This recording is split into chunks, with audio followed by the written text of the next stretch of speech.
Essa é a nossa terceira mesa, né, da FLIV. Vamos chamar aqui, essa mesa chama Classe, Trabalho e Política. Estamos aqui convidando nossos presentes, nossos convidados. Maria Cristina Rodrigues, ela foi assessora do Sintel Rio, né? Da nossa cria aí. Eu digo sempre, o Sintel, como é que é? A Cristina sai do Sintel, mas o Sintel não sai da Cristina, né? Então, mais uma vez, obrigada. Ela é professora da Escola de Serviço Social da Universidade Federal Fluminense e membro do Arquivo de Memória Operária do Rio de Janeiro. E nós estamos aqui também com Irã Roedel, falei certo? Professor, doutor em comunicação, pesquisador do Instituto de Pesquisa da Zona Oeste. Nós vamos começar, vocês, pode ser com o professor Irã, vamos começar com o professor Irã, né, para falar um pouquinho. Nós temos aí 15 minutos, né, Lucília? 15 minutos para cada um, para depois abrirmos para o debate, tá bom? Boa tarde, pessoal. Obrigada, professor. Obrigado pelo convite, obrigado a todos. Obrigado ao Sintel, minha companheira de debate.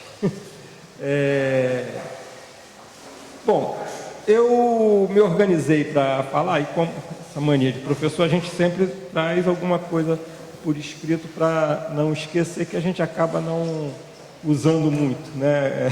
Acaba fluindo normalmente. Como a mesa é trabalho, política e classe, então trabalho, classe, trabalho e política. Eu vou começar a destacar o seguinte aspecto para a gente iniciar o debate, que é o seguinte: nós falamos de uma sociedade que é a sociedade capitalista.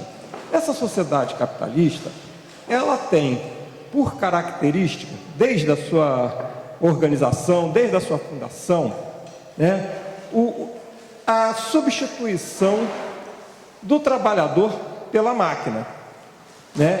Essa sempre foi a perseguição do capital como um processo de diminuir o custo, né, na cabeça deles, de diminuir o custo da produção e, ao mesmo tempo, intensificar a possibilidade de concorrência entre os capitalistas. Isso gera uma situação que é o seguinte: é uma contradição entre esse capital, que tem por objetivo o acúmulo, tem por objetivo intensificar a produção, aumentando a produtividade para possibilitar novas condições favoráveis para a competição entre os próprios capitalistas, e, do outro lado, os trabalhadores, que cada vez mais são despossuídos dos meios de sobrevivência, dos meios de produzir a sua própria sobrevivência, porque as ferramentas que eles detinham não conseguem mais acompanhar o ritmo da produção e o ritmo da produtividade, portanto, eles têm de se entregar como assalariados. E, como assalariados, isso gera a contradição, que é aquela máxima, né, do capital versus trabalho, em que, enquanto o capitalista quer aumentar o acúmulo, quer aumentar a sua capacidade, né, de acumulação, o trabalhador, e aí o trabalhador entra nesse cálculo: olha, quanto menos trabalhador eu tiver, porque eu intensifico com a tecnologia, mais eu tenho possibilidade de acumular. Por outro lado, você tem o trabalhador que, para eu sobreviver, eu tenho de ser assalariado, então eu tenho de lutar para conseguir uma melhor remuneração da minha força de trabalho, tá? Então, essa é uma grande contradição. Se no século XVIII no início do século XIX, nós tivemos o ludismo que identificava a existência da máquina como o grande problema. No século XIX, né, já tem uma compreensão melhor. Olha, isso aí faz parte de relações de produção e relações sociais, que, portanto, a máquina não é a responsável, e sim a forma como ela é utilizada, como ela é apropriada como o principal meio de produção, que fica nas mãos apenas dos capitalistas, e essa produção não é uma produção voltada para o bem social, e sim para o acúmulo. O que eu estou querendo dizer com isso? Eu estou querendo dizer que faz parte da lógica do capital o desemprego. O desemprego é uma condição, né, que vai acompanhar o processo de desenvolvimento do capital e expansão do capital e expansão e consolidação das relações capitalistas de produção, tá? E que os trabalhadores, chega no século XIX, principalmente a partir de meados do século XIX em diante, eles começam a perceber a necessidade de organização política para enfrentar essa contradição. Ora, como é que eu, para sobreviver, preciso de ser assalariado, mas na condição de assalariado eu estou em desvantagem, porque eu luto para sobreviver, enquanto o outro luta para acumular. Aquele que me emprega luta para acumular. E ao fazer isso, eu, com minha barriga vazia, com a barriga vazia, eu estou já em desvantagem, porque eu sou, muitas das vezes, forçado a aceitar as precárias condições de trabalho para não morrer de fome. Isso aí é uma questão que vai acompanhar essa sociedade capitalista que se consolida. Chega no século XX, o que nós temos nesse capitalismo? Eu estou falando acelerado, porque como são só 15 minutos, aí a gente vai abrir espaço, né, para o debate. Então vou. No século XX, nós temos a consolidação de um método de produção, que é o Fordismo, que vai, aparentemente, algumas correntes políticas identificaram isso como a possibilidade de uma aliança entre capital e trabalho, né?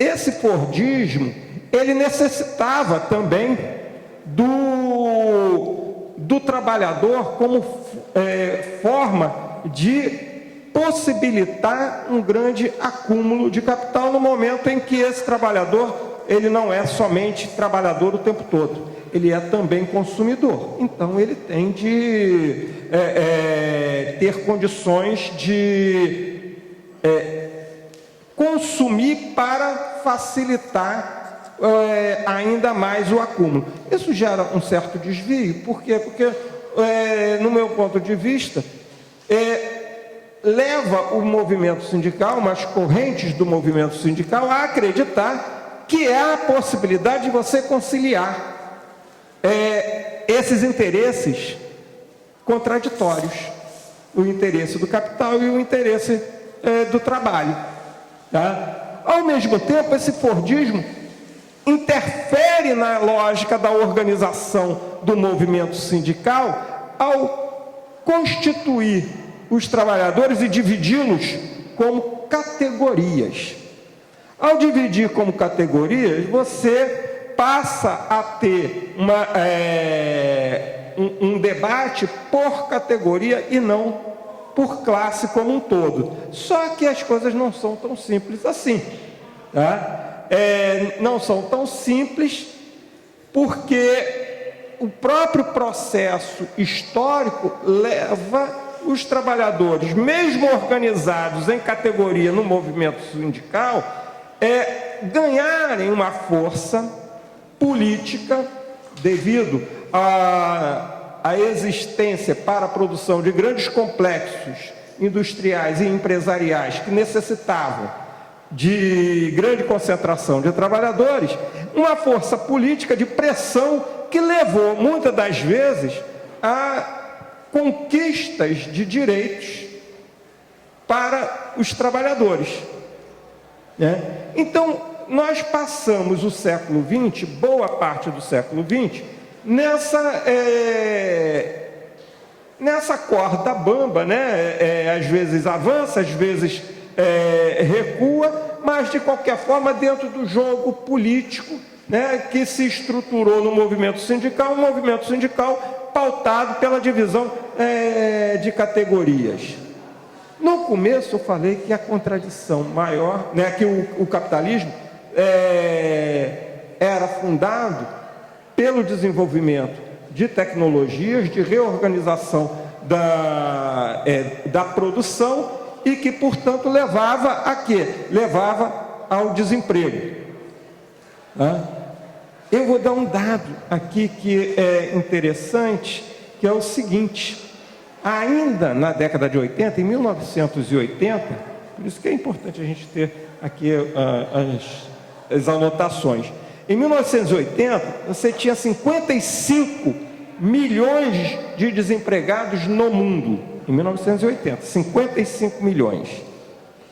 Em 2000, esse número passa para 159,5 milhões de desempregados, o que significa uma elevação de 187,9% de desempregados no mundo. Está vendo? A lógica inicial da Revolução Industrial é essa substituição do homem pela máquina. Então não há nenhuma coisa absurda, né, no que a gente está vivenciando. Essa faz parte da lógica do capital. Pelo viés neoliberal, isso se acelera. E se acelera por quê?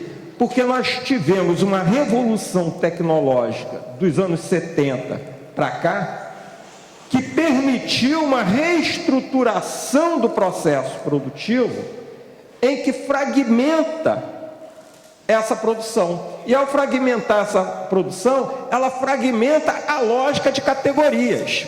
E ao fragmentar a lógica de categorias, ela coloca em xeque o modelo de organização sindical existente. Ou seja, a crise do movimento sindical não se deve única e exclusivamente a uma questão de opção política. Ela se dá também porque alterou a base da produção. Então, primeiro é necessário a gente ter isso como uma assertiva para que a gente possa pensar como é que a gente sai dessa sinuca. Né? Porque é uma sinuca. Como é que a gente pensa um movimento sindical que era pautado nas categorias, em grandes complexos empresariais, e agora nós temos uma figura maravilhosa, que, né, nossos problemas acabaram, que é o empreendedorismo, né? Que é o empreendedorismo. Esse empreendedorismo, ele arrasa com a concepção que nós tínhamos aqui pela aparência, praticamente 90% viveu a década de 80, né, em que nós podíamos discutir projeto de sociedade, né, solidariedade de classe, né? E agora? Agora o neoliberalismo quebrou com isso, e quebrou por causa do empreendedorismo, que coloca o empreendedor não como um trabalhador, mas como um concorrente. Eu sou um empreendedor, que eu tenho um negócio, ela não é, eu não tenho solidariedade nenhuma com ela, porque ela compete comigo, e ao competir eu tenho de destruí-la. Olha a sordidez da lógica do neoliberalismo. Para agravar isso, nós tivemos uma hipertrofia do individualismo, ou seja, o individualismo no neoliberalismo, ele se tornou de tal forma grandioso, em que eu me basto, eu não preciso do outro, eu sou o começo e o fim da minha própria felicidade. E ao fazer isso, tá? Se eu já não tinha solidariedade de classe, eu não penso mais sociedade também. Eu penso o quê? Como que eu me resolvo. Ou seja, o neoliberalismo fez um deslocamento, tá? Colocou para a gente um deslocamento, que é o deslocamento da área dinâmica da luta de classes, que antes se dava no movimento sindical, e jogou para outra esfera, que eu digo que é a esfera do território, a esfera da cidade, a esfera da moradia. Ou seja, nós estamos hoje percebendo que o que permite que nós tenhamos ainda um pouco de solidariedade para articular movimentos políticos que questionem a ordem social e política existente, ela se dá de forma mais intensa no espaço, no território onde nós nos reconhecemos, onde nós nos identificamos, onde nós temos relações culturais, relações de solidariedade, né? Porque eu costumo dizer que a favela não existiria se não fosse a solidariedade que existe ali na favela, tá? Mais do que nos bairros de classe média. Classe média não tem muita solidariedade com ninguém, né? Nem com vizinho de porta, né? Mas na favela ela é importante, porque é um fenômeno de existência. Não estou dizendo com isso que a luta no movimento sindical tenha acabado, óbvio que não, tá? Óbvio que não. O que nós temos de fazer no movimento sindical é nos reinventar dentro dessa lógica que o neoliberalismo nos impôs. Um neoliberalismo que é o quê? Que é hegemônico. Como é que nós quebramos essa lógica de consciência de uma individualidade hipertrofiada, né? Exacerbada, é onde eu me basto, para reconstruir uma ideia de projeto de sociedade. Eu acho que esse é o grande desafio que a gente tem hoje em dia. Ficar por aqui, em cima do laço, não foi?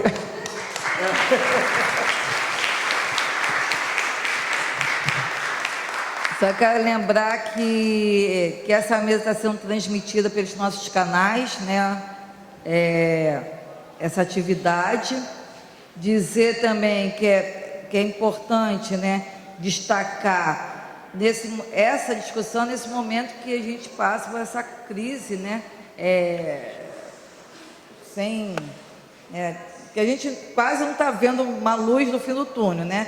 E como disse a minha amiga ali, Lucília, vai ser a eleição dos nossos, da nossa vida, né? Então é assim, é tipo assim, matar ou morrer, alguma coisa parecida. Então, vou chamar agora, né, nossa convidada, a Cristina, Maria Cristina, como eu já disse antes. Ela foi nossa assessora aqui, fez, né, escreveu alguns livros aí, juntamente. Deixa eu falar um pouquinho sobre o trabalho dela, mas ela hoje veio apresentar, né, o livro dela. Também ela já fez o lançamento, mas escolheu o Sintel nesse momento aqui para reforçar o lançamento do livro dela, e a gente vai passar a palavra para a Maria Cristina. Obrigada, Cris. Obrigada também. Então, quando eu cheguei, tinha um tempinho que eu não vinha ao Sintel, porque por conta, né, da pandemia, e depois a gente volta para a atividade presencial também na universidade, e isso acaba afastando um pouco a gente. E é muito bom, né, assim, chegar aqui e encontrar essa organização, né, a iniciativa do festival é espetacular. E eu acho que dialoga um pouco, né, com os desafios que o Irã destacou aqui, né? Esse é um sindicato de trabalhadores. Quando um sindicato de trabalhadores organiza o Festival do Livro Vermelho, né, e abre-se para esse espaço além do corporativo, eu penso que está, né, afirmando esse sindicato, essa experiência afirma, né, tanto a centralidade do trabalho para a organização, né, da vida social, quanto essa questão, né, que o Irã também já tinha apontado, que os sindicatos não estão mortos, né, não acabaram, não terminaram, como foi apontado como um destino nos anos 90. Né? A força do neoliberalismo era tamanha, e ainda né? Eu acho que assim, a gente pode dizer isso. Nos últimos 40, quase 50 anos, a gente vive sob a hegemonia neoliberal, né? E que afeta tanto as condições concretas do trabalho, como os seus dados vão mostrando, né? E isso não é a realidade, só a realidade brasileira, é a realidade mundial, mas afeta também, impacta, interfere na própria organização do movimento sindical, nas próprias formas de luta e de resistência dos trabalhadores. Eu esperava, e que bom que o Irã divide, né, essa mesa comigo, porque a gente estava contando também, né, com o Marco Aurélio Santana, da UFRJ, e o Marcelo Badaró, da UF, e nenhum dos dois pôde estar presente aqui conosco, e os dois fizeram dois livros, né, muito recentes. O Badaró é Classe Trabalhadora, de Marx aos dias atuais, e o Marco Aurélio Santana lançou, o do Badaró é de 2019, né, mas a gente pode considerar que é um livro recente, e do Marco Aurélio é de 2021, e ele fala disso, né, classe trabalhadora, sindicatos e política no Brasil.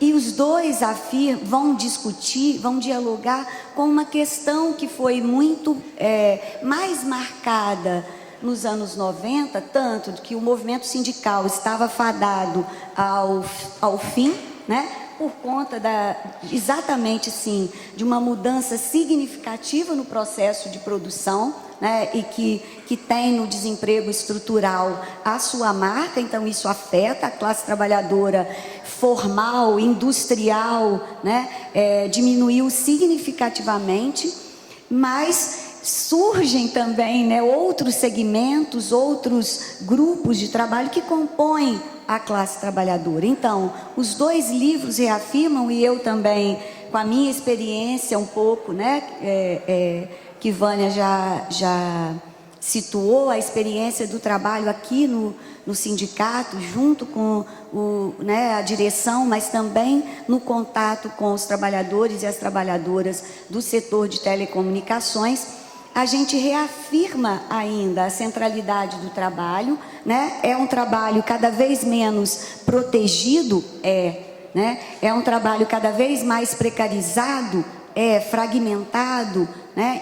Em condições, em relações e condições de trabalho muito danosas para o conjunto da classe trabalhadora, mas a gente ainda fala da classe. Então, trabalho, classe e ação política ainda são questões importantes, são elementos importantes para explicar a vida social, né? Então, eu reafirmo isso com a minha pesquisa muito particular, que é sobre o trabalho e os trabalhadores e trabalhadoras no setor de telecomunicações.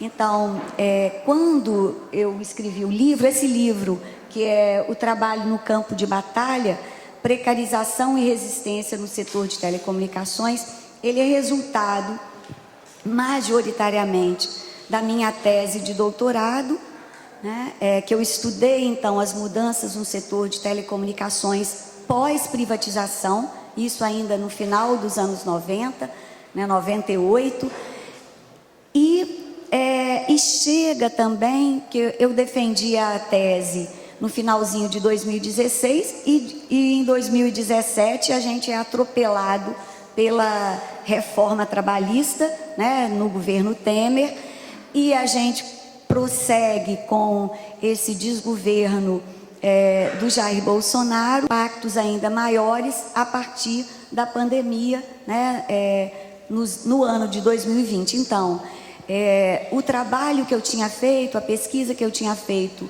para o doutorado, ela continua, né, no pós-doutorado, trabalhando exatamente com os impactos da reforma trabalhista e da pandemia.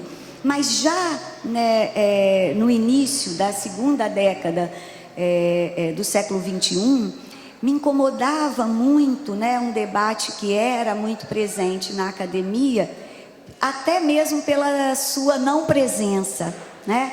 Os anos 2000 marcam, eu acho, um afastamento da academia, da temática do trabalho e especialmente da temática do movimento sindical, né? E eu que trabalhava, então, desde o finalzinho da década de 80, né, no século passado, eu trabalhava aqui no Sintel e ainda continuei assim até o início da segunda década do século XXI, me incomodava, né, esse afastamento da academia, esse abandono dos estudos, né, ou a diminuição, talvez abandono seja muito forte, mas uma diminuição muito significativa no campo acadêmico dos estudos do trabalho, né?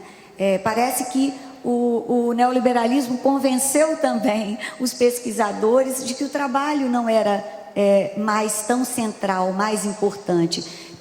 Né, nós temos aí grupos, especialmente a Unicamp tem uma experiência muito consistente e persistente de estudo do trabalho, né, e estão constituídos aí algumas redes, das quais eu também faço parte, e a gente tem outros colegas, como os dois que estariam aqui também fazem, né, mas é cada vez mais difícil, né, esse encontro do trabalho. Agora mesmo, ontem eu estava na universidade dando aula e preciso selecionar um bolsista para um projeto de pesquisa que foi aprovado, e um projeto que ainda continua com essa temática, e tem pouquíssimos alunos interessados na temática do trabalho, né?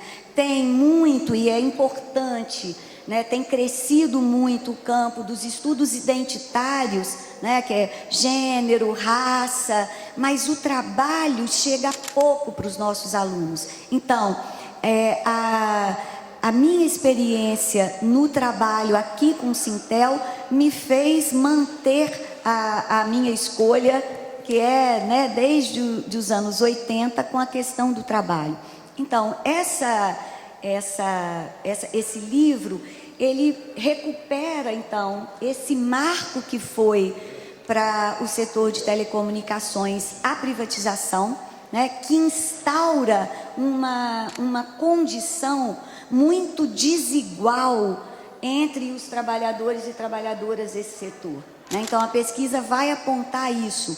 Existe, sim, uma precarização, e este marco inicial ou de aprofundamento da precarização pode, com certeza, ser associado ao processo de privatização, que institui, né, uma terceirização generalizada.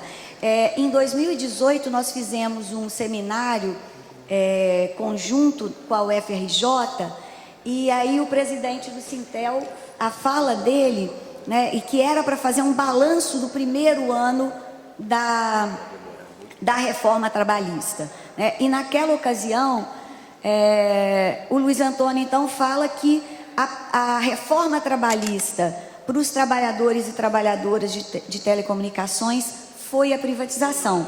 Isso não significa que a reforma trabalhista em 2017 e também as medidas que a gente viu implantadas, né, com a pandemia, não intensifique essa precarização. É claro, né, fragiliza, especialmente, vamos podemos citar, né, duas questões da reforma trabalhista que atingem os sindicatos, duas não, umas 3 ou 4, né, mas o negociado valendo mais que o legislado, e não né, em favorecimento aos trabalhadores, né, é para diminuir, né, o fim do imposto sindical, que é uma questão polêmica, que envolve muito debate, inclusive entre, né, o movimento sindical, na medida em que vários sindicatos e mesmo as centrais têm uma postura crítica, mas a questão tira o financiamento sindical sem discutir, né, e dificultando até mesmo a instituição, né, de formas de contribuição sindical que a própria categoria, que o setor possa propor. A outra coisa é tirar do sindicato, né, a possibilidade de acompanhar as homologações, que são momentos, né, importantes, além do fim da ultratividade nos acordos. Então, a cada negociação, o sindicato e os trabalhadores se encontram muito fragilizados. Então, isso é verdade, mas especialmente que assim, tem números que me chocam, que a pesquisa me possibilitou, né, levantar, que o que é a terceirização, o que significa, né, esse estabelecimento de uma desigualdade no mesmo segmento de trabalho. Vou citar, assim, são os dados de 2015 da Oi e da Vivo. A Oi, em 2015, pelo levantamento, esses são dados do DIEESE, a Oi tinha 18 mil trabalhadores diretos e 148 mil trabalhadores terceirizados. A Vivo tinha, acho que, 14 mil trabalhadores diretos e 128 mil trabalhadores terceirizados. Então, ainda que esses números possam ser atualizados, né, essa desproporção, ela se mantém, né? E isso marca, de fato, a condição da ação sindical, né? Isso impõe para os sindicatos, e esse sindicato não foi exceção nesse sentido, né? Uma mudança. Eu falo, inclusive, também na minha pesquisa, né, e no livro também isso aparece, muda, inclusive, a estética, né, e a estrutura do sindicato. Por exemplo, falando em demissão, quando eu analiso os acordos coletivos, desde 90, no caso da Telerge, e pego, né, sigo com a Oi, e analiso também os acordos coletivos do teleatendimento, pegando a empresa Atento, estou vendo aqui, né, Ricardo, Alain, Rogério, que são da Atento também, analisando os acordos da Atento e analisando os acordos das empresas de rede. Há uma diferença brutal entre eles, né? E, por exemplo, numa questão que era demissão, antes da privatização, as homologações, isso está lá no acordo da Telerge, né, as homologações aconteciam, olha que interessante, uma vez por semana, no prédio da própria Telerge, né, de 2 às 4. Isso significa o quê? Que eram pouquíssimas as demissões, né, e o sindicato era notificado e acompanhava. Pós-privatização, o sindicato ocupou um segmento grande desse último prédio, né? Era lá, agora não sei como é que está, né? Mas era lá. E a gente tinha, às vezes, no sindicato, mais de 1.000 trabalhadores homologando a sua rescisão. Então, passou, né, a afetar também o funcionamento do sindicato, uma demanda que antes não existia, né? Então, assim, essa é uma questão muito grave e que, de fato, está estabelecida desde a privatização. Mas me interessava também um pouco por esse posicionamento e essa leitura, né, que eu faço do trabalho como ainda um elemento central da nossa existência e da vida social, e também porque a gente pode, né, e deve, quem estuda este campo, também reafirmar a capacidade de organização e de luta dos trabalhadores. Ela se mantém. Então, assim, conceitualmente, a minha pesquisa estava sustentada exatamente sobre duas ideias.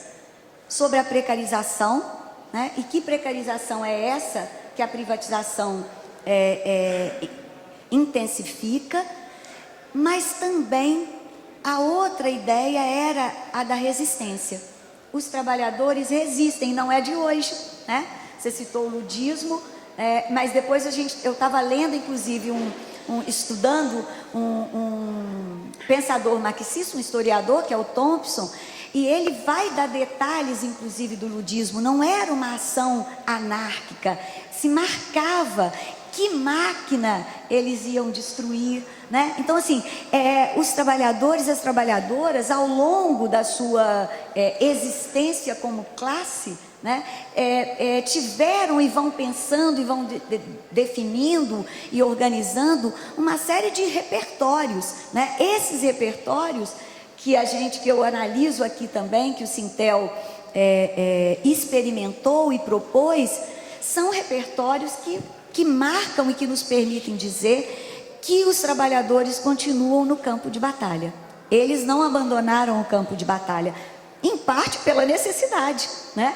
É isso, ou a gente acaba, né? Ou a gente não existe. Então, me interessava mostrar também que essa é uma experiência, né, que faz parte da existência da classe, né? Então, assim, nesse sentido, o livro traça um retrato que é dramático da piora das condições de trabalho e de vida, mas também apresenta, né, uma fagulha e uma coerência, que eu acho, da existência e do sentido da ação sindical, né, que a gente pode ver eu não tenho muito tempo para desenvolver aqui, mas que também, tanto depois da reforma trabalhista, mas especificamente com a pandemia, os sindicatos desenvolveram, e o Sintel também, né, estabeleceu e propôs e adotou uma série de ações, né, que nos permitem afirmar isso, que os trabalhadores continuam no campo de batalha, perdendo em muitos aspectos, mas mantendo. E eu acho que quando o Sintel faz essa atividade do Festival do Livro Vermelho, é mais uma vez uma reafirmação do sentido da luta para além do espaço, né, corporativo. Então é isso, é um prazer estar aqui hoje, partilhando com vocês um pouco dessas reflexões e dessa experiência. Obrigada.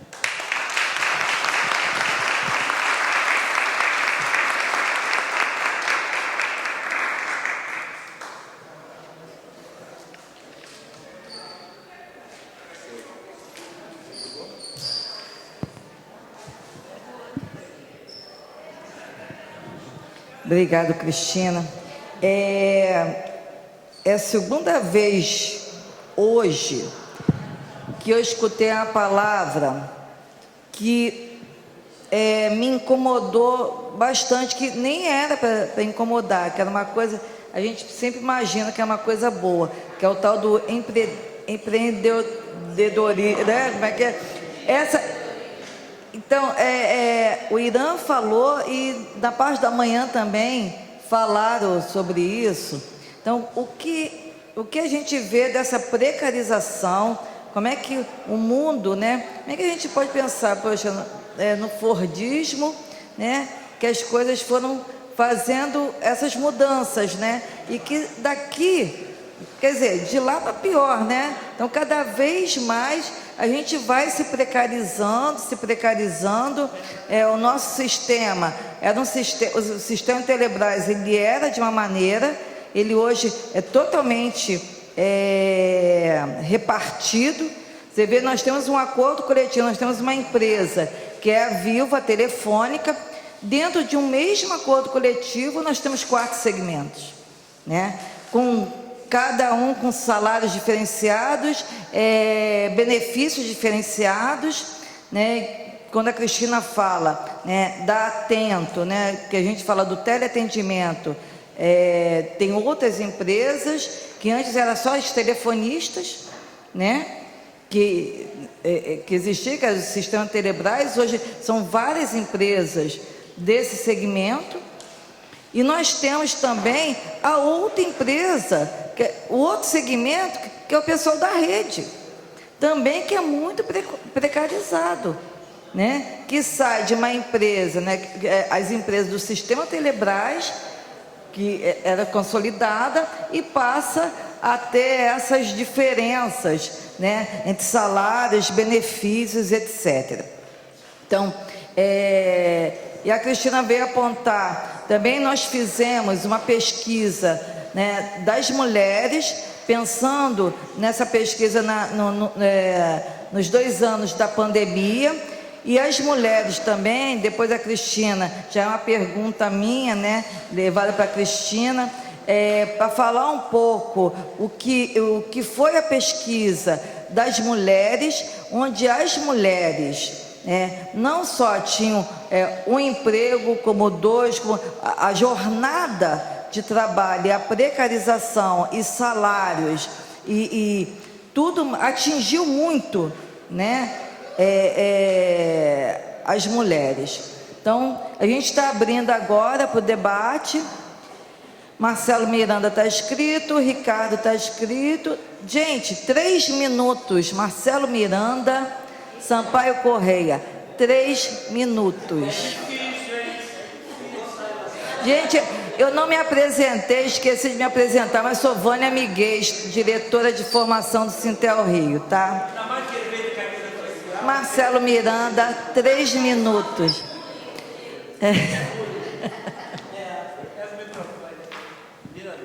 Boa tarde a todas, a todos. Obrigada, Cristina, professor Irã, professora Cristina, professor Irã. Nós tivemos, além, óbvio, primeiro eu queria marcar mais uma vez, que alguns não estavam aqui, que o Sintel mais uma vez está sendo pioneiro, né? É um marco divisório aí. Eu não me lembro de uma entidade sindical ter feito um trabalho de aproximação com a academia, com comunidades, né? Um trabalho com livros. Alguns podem dizer assim, não há tantas pessoas, ainda há pouco alguém comentou, talvez não haja tanta gente assim. Eu falei, é a primeira vez, tá? A gente vai repetir todos os anos, e eu duvido que isso não vire um marco importante para todo o movimento sindical, que uma das críticas que o movimento... Quando faltar 1 minuto, você me fala para eu fazer a pergunta. Que o movimento sindical tem culpa e tem responsabilidade, porque a gente coloca, muitas vezes, a culpa e a responsabilidade no trabalhador por ele não participar do sindicato, não se organizar no sindicato. E a nossa fala é uma fala distante dos trabalhadores. O professor Marcos Dantas, que fez uma palestra aqui, né, que é doutor em comunicação na UFRJ, depois aqui da palestra dele, nós tivemos uma conversa, o Luiz Fernando participou, o seu filho também participou. Ele diz o seguinte, a fala dele não consegue, obviamente, chegar ao cidadão lá na ponta. Como você tem essa...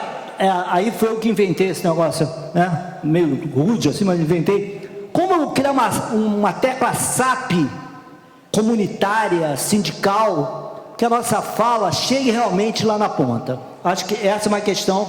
A outra questão, me apropriei inclusive do livro, né, do Marcos Dantas, junto com a Larissa Ormai e outras 2 meninas. A Larissa Ormai, inclusive, vai estar falando aqui amanhã. E ela tem um capítulo nesse livro genial, na minha opinião. E ela lembra um pensador chamado James Boyle. O James Boyle, ele faz um paralelo entre o início do capitalismo e o capitalismo informacional. O início do capitalismo tem o cercamento das terras. No capitalismo informacional, você tem o cercamento do conhecimento. Nos dois, o que era público foi apropriado como privado. Nos dois, A grande questão, porque essa é a questão do capital, é como aumentar o tempo da mais-valia, ou seja, aquele tempo apropriado e acumulado pelo capital. O debate, eu até escrevi para não me enrolar, porque é difícil, são duas coisas, rapidinho. Olha como ele escreve aqui, como ela, a menina, a Larissa Omar, escreve. Assim como outrora a terra foi o primeiro alvo do direito de propriedade no capitalismo informacional, é o conhecimento que aparece como um bem a ser cada vez mais cercado, o que reflete na expansão acelerada dos direitos de propriedade intelectual. O direito de propriedade, portanto, continua sendo a tônica da acumulação do capital. Ou seja, eu nunca tinha visto esse conceito, né, ignorância normal. Ou seja, nós, trabalhadores, nós, dirigentes sindicais, temos, é uma obrigação nossa, temos e temos que ser humildes. A gente tem que baixar nossa bola, porque nós temos que nos apropriar do conhecimento. Essa troca com a academia, quando você fala, Cristina, como é difícil, vou concluir, como é difícil ter alguém lá para falar no campo do trabalho, quantos de nós está tentando, ao menos, provocar o conhecimento? Então, eu queria que vocês fizessem um comentário sobre isso, sobre esse paralelo entre o cercamento das terras e o cercamento do conhecimento, porque nós, do setor de telecomunicações, fechando mesmo, aquele cara lá que está enterrando a fibra, ele foi totalmente despossuído do conhecimento sobre aquilo que ele está fazendo. E mesmo aqueles que têm conhecimento e que produziram a fibra ótica estão sendo cercados também. O conhecimento, então, quer dizer, toda a classe trabalhadora, há uma ilusão de que é um setor, porque ele recebe um salário maior, que ele é privilegiado. Na verdade, toda a classe trabalhadora está cada vez mais, o capitalismo está avançando de forma geométrica no tempo para excluir a massa trabalhadora. E para finalizar mesmo, a última palavra desse livro, a conclusão do livro... Marcelo, conclua. A conclusão do livro diz o seguinte: aonde está a solução do problema? Não está na ordem capitalista. Parece reducionismo, mas não é. A única forma de virada nisso é lutar contra a propriedade privada. E o movimento sindical tem a obrigação de se articular com todos esses setores para quebrar e para forjar uma consciência de classe trabalhadora. Obrigado, Marcelo. Não tem jeito não. Não tem jeito não, Ricardo. Não tem jeito não.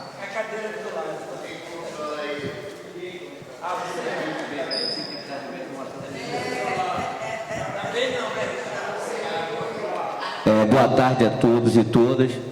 Obrigado, professor Irã, Cristina, que já nos ajuda há bastante tempo. É um evento rico em conhecimento e eu, Ricardo Pereira, queria que essa sala aqui, esse evento aqui tivesse cheio de operadores de telemarketing, para eles escutarem um pouco da nossa luta, porque é uma categoria muito distante, se distancia cada vez mais.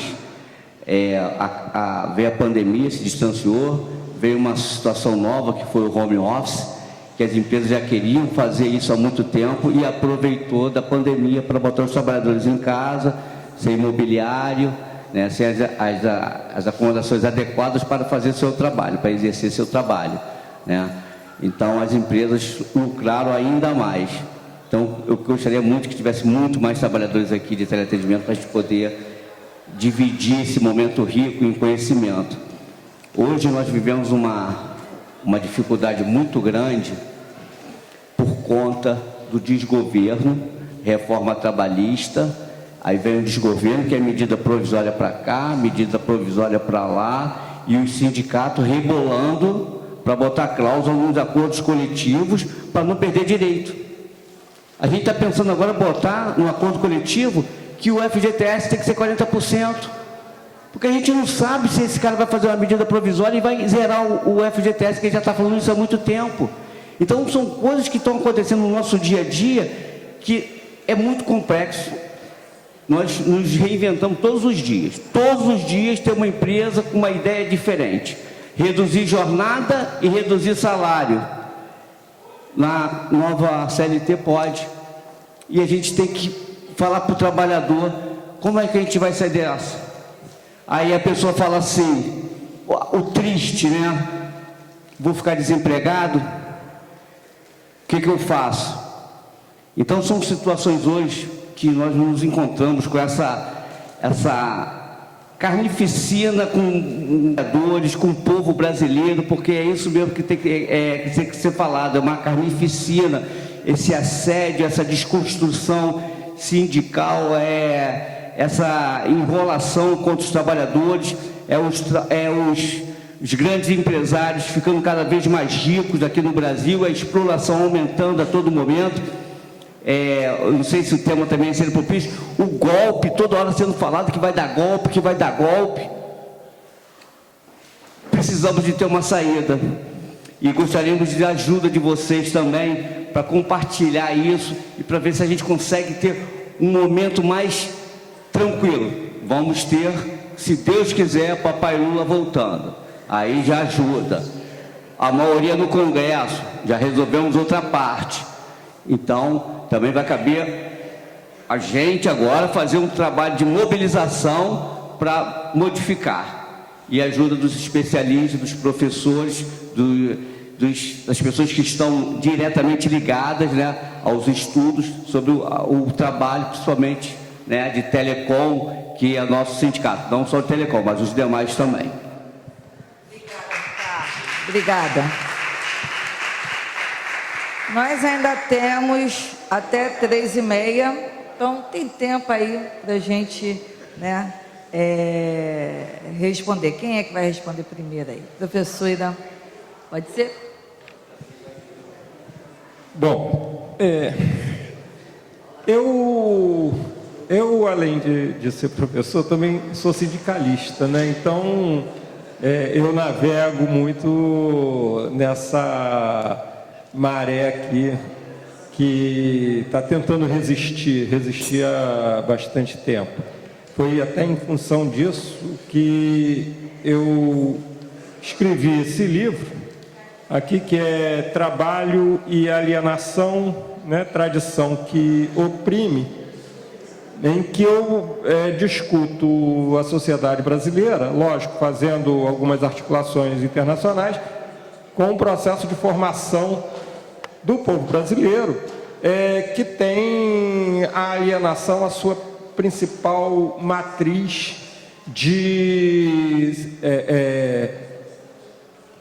posicionamento no mundo, tá? Ela inicia com uma alienação religiosa que se complementa com a alienação econômica do capitalismo e chegamos a um processo de alienação de tal ordem que aquilo que eu coloquei antes, né? Eu me basto. Eu me basto, eu não preciso de mais ninguém, eu não preciso de uma sociedade. Eu parto de uma hipótese de que a centralidade do trabalho, ela existe, tá? Ela é fundamental, entretanto, ela é fundamental para o ser humano, não para o capitalismo. Não para o capitalismo. Porque, como eu coloquei no início, o capitalismo, ele se desenvolve, ele surge e se desenvolve com a organização de um método de trabalho que exige cada vez mais a substituição do homem pela máquina.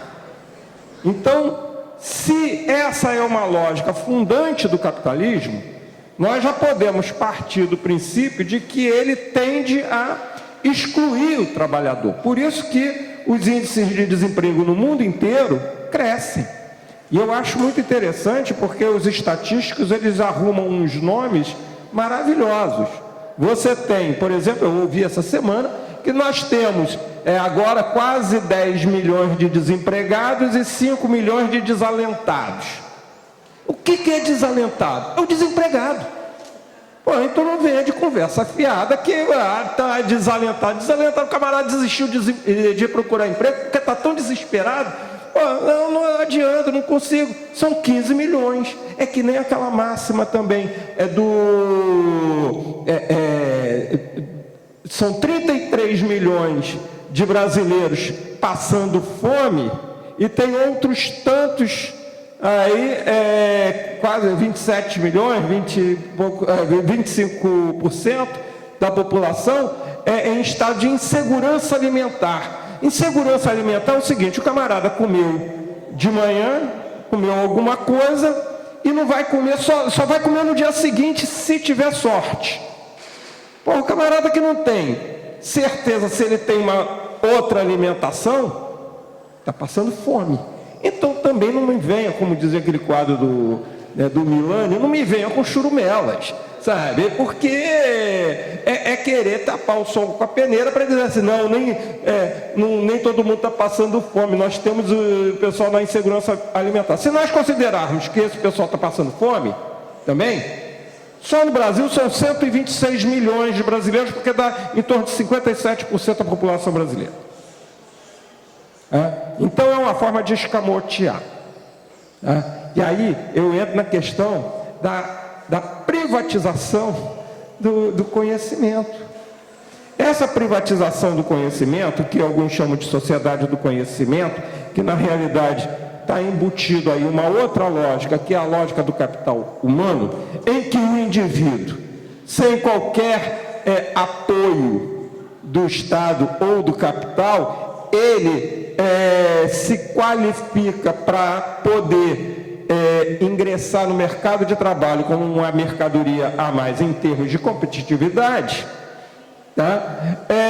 Na realidade ele vai dizer o seguinte: não, eu me fiz, né, sem qualquer apoio. Se você não conseguiu também se estabelecer, é porque você é um fracassado. Se você é um fracassado, eu não tenho responsabilidade porque você não correu atrás. Eu não tenho responsabilidade, portanto, de bancar, através dos meus impostos, uma seguridade social. Então, se eu não tenho essa responsabilidade, a responsabilidade é única e exclusivamente tua. Você cria uma sociedade, né, perversa, que leva à depressão. É uma sociedade doente. Essa doença da depressão, em que o indivíduo, ele cada vez mais vai compreendendo o seguinte: poxa, eu sou um incompetente. Eu sou um incompetente, portanto eu não mereço isso. E aí você tem esse crescimento do desemprego, você tem o crescimento da população em condição de rua, você tem um crescimento da miséria no mundo inteiro, né? Mas você garante, né, o seguinte: o importante é você garantir que de 4 em 4 anos ou de 2 em 2 anos nós vamos votar. Mas como é que essa população participa? Ela não tem qualquer ânimo para participar e ela fica presa aos favores dos poderosos. Olha que beleza, uma democracia maravilhosa, em que exclui, por exemplo, os partidos de esquerda que não têm recursos para fazer a propaganda, né, do seu projeto de sociedade. Portanto, você está fadado a não fazer parlamentar. Se você não faz parlamentar, cada vez mais você é sufocado financeiramente. É a financiarização total da sociedade. Tá? Enquanto isso, nós temos o sistema financeiro que cada vez mais acumula. E cada vez mais você tem dispensado trabalhadores, porque o trabalhador não é essencial para o capital. Nós ligamos para o Itaú, nós ligamos para o Banco do Brasil, ligamos naquele chat, né? Quem nos atende é um algoritmo. não tem mais sequer, né, o telemarketing. Você não tem mais o bancário é uma categoria em extinção. Uma categoria em extinção. Porque você entra no banco, você faz tudo sozinho. Por isso que greve de bancário hoje não para mais na cidade. Como parava na década de 70 e 80. Hoje em dia não para. É mais fácil os carregadores de dinheiro pararem a cidade, porque é para o sistema financeiro, do que o próprio bancário. Hã? Pois é para até o Pix, como é que né? Então, nós temos de ter até uma greve dos algoritmos daqui a pouco, porque é só assim que a gente vai parar a produção. Ó, eu vou ficar por aqui, vou passar para a Cristina para ela complementar. Na verdade...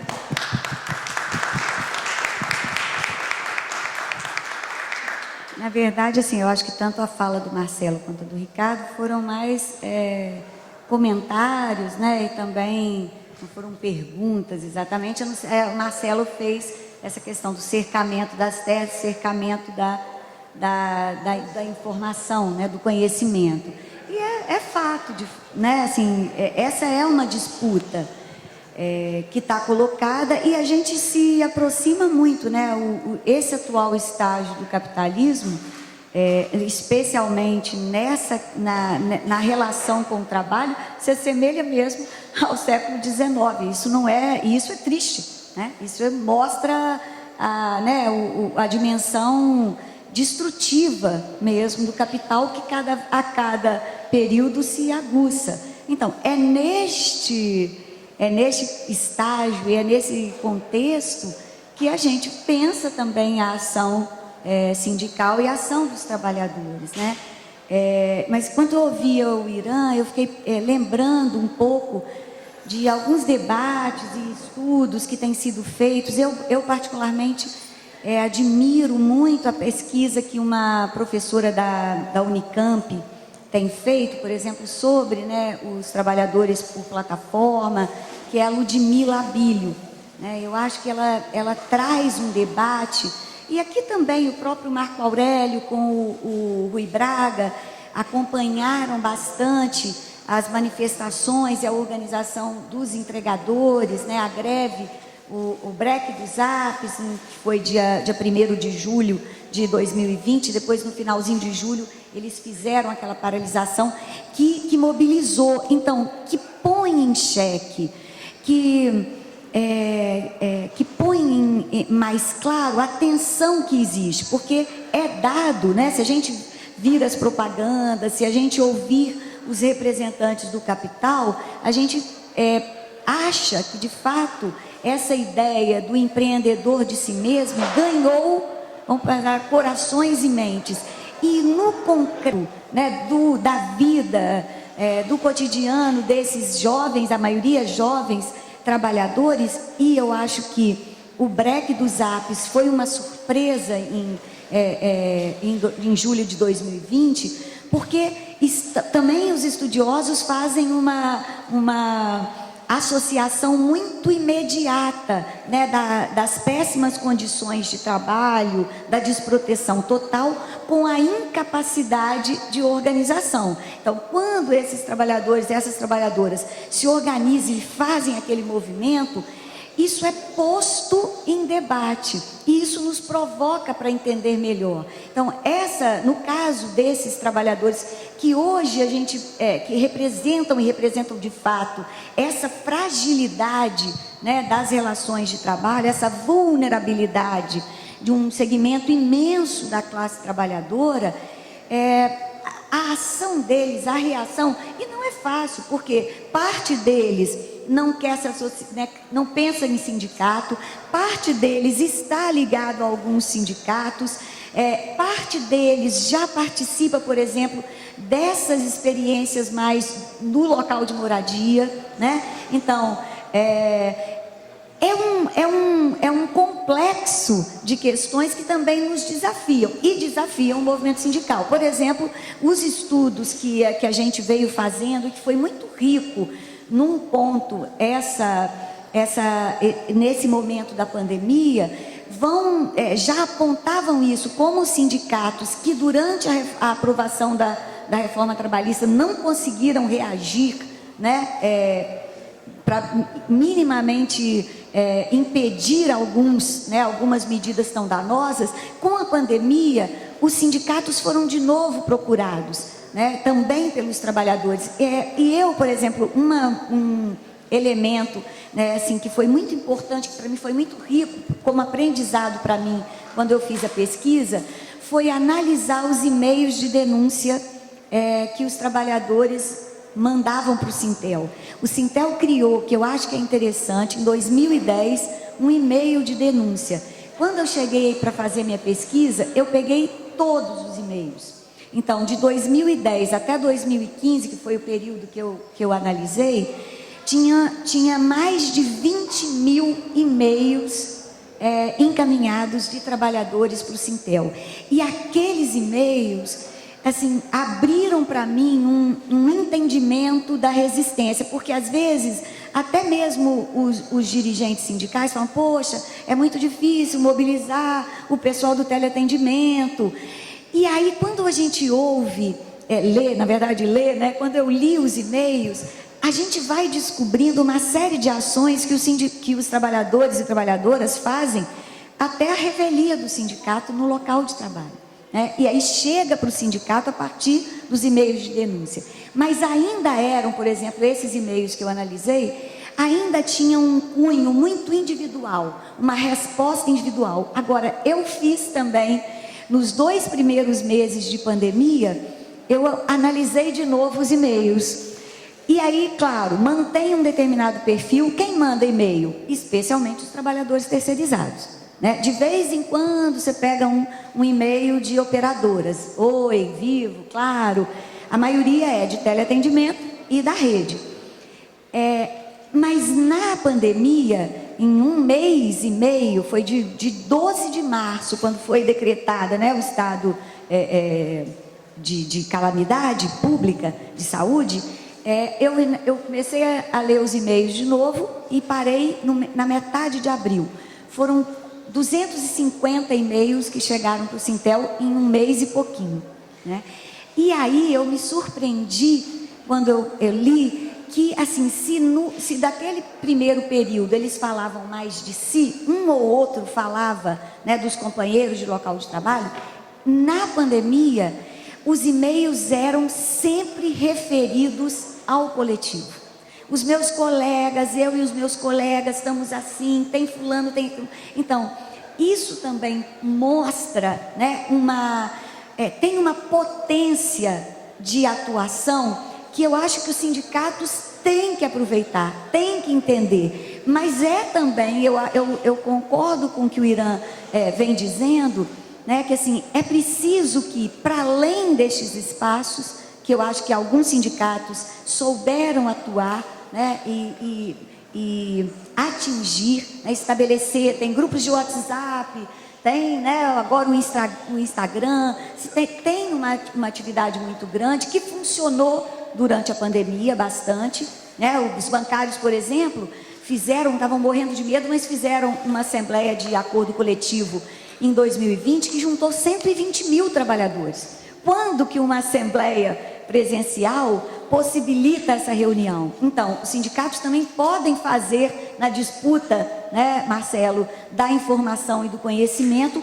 um uso dessa tecnologia a seu favor. Não substitui, óbvio, a ação presencial e material, né, do sindicato, mas trabalha. Então, eu acho que assim, esse é um desafio, ainda fica, eu acho, como um desafio para os sindicatos, para o movimento sindical, a atuação conjunta com outros movimentos sociais, porque você falou e é verdade, quem representa e quem defende esses milhões de trabalhadores desempregados, desalentados, que é exatamente isso. Onde eles estarão? Como os sindicatos dialogam com isso? Então, eu acho que é um desafio para continuarmos na luta. Obrigada.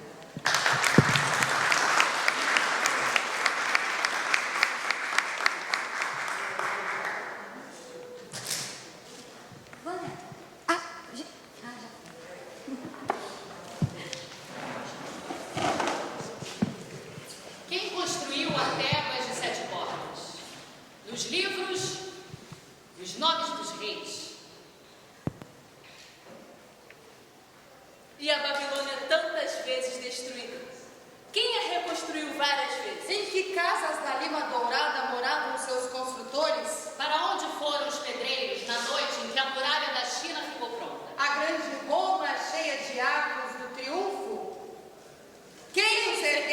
sobre quem triunfaram os César. A decantada Bizâncio tinha somente palácios para seus habitantes. Mesmo na lendária Atlântida, os que se afogavam gritavam o nome de seus escravos na noite em que o mar atragou.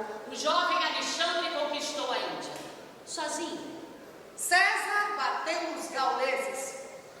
Não levava sequer um cozinheiro. Felipe da Espanha chorou quando sua armada naufragou.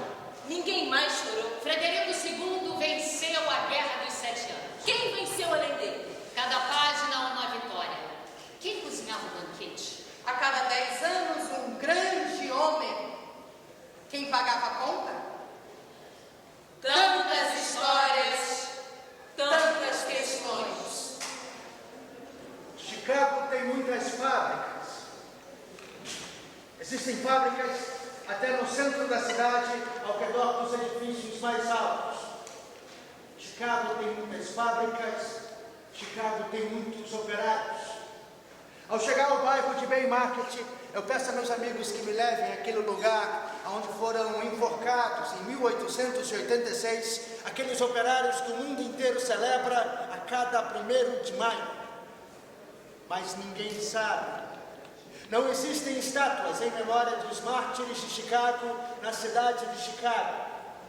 Nem estátua, nem monolito, nem placa de bronze, nem nada. O 1º de maio é o único dia verdadeiramente universal de toda a humanidade.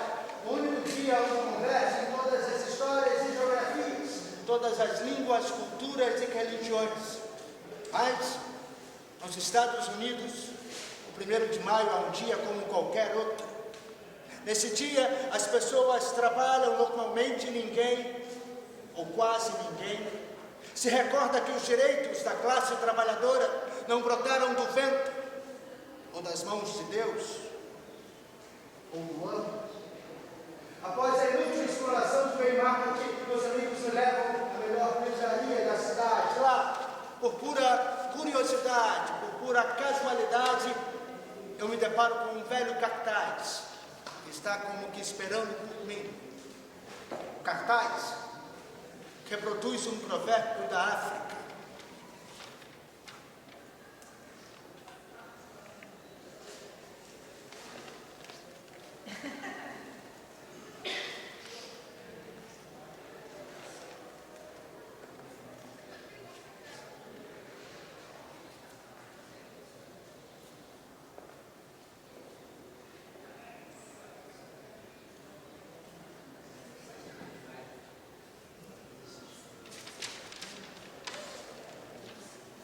Obrigado, nós somos a companhia.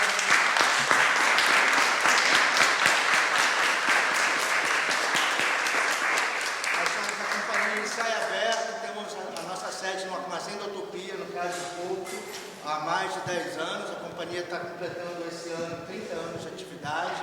É uma companhia que desde da sua fundação ela se assume como uma companhia militante, marxista, e é ótimo sair do nosso armazém para estar participando aqui desse evento que está sendo para nós um evento de uma formação política, de uma formação artística muito forte. Nós estamos aqui em todos os dias do evento. Quem não nos conhece, quiser nos acompanhar, nós estamos nas redes sociais e estamos fazendo 2 intervenções artísticas um pouco maiores no início do dia e no final. A próxima vai ser às 17h30. Estão todos e todas convidados.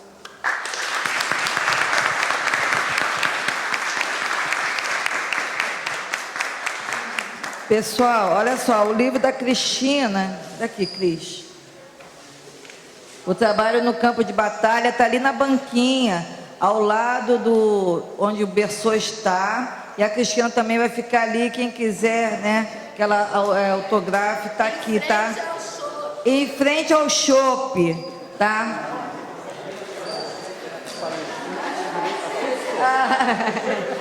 Ó, do professor Irã não está aqui para vender, mas qualquer dia a gente vai marcar para que ele possa trazer o livro dele, porque tem? Não, aí depois ele vai deixar o contato aqui, tá? Para que a gente possa, porque a editora não entregou. Mas está aqui, quem quiser conversar com ele aqui, tá? Também encontrar o livro pela internet no site da Editorial Atlântico.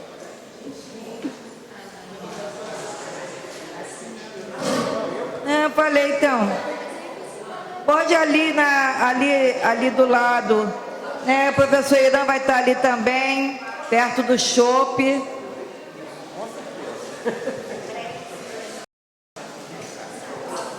Não deixe de comprar o livro e tomar o chopp.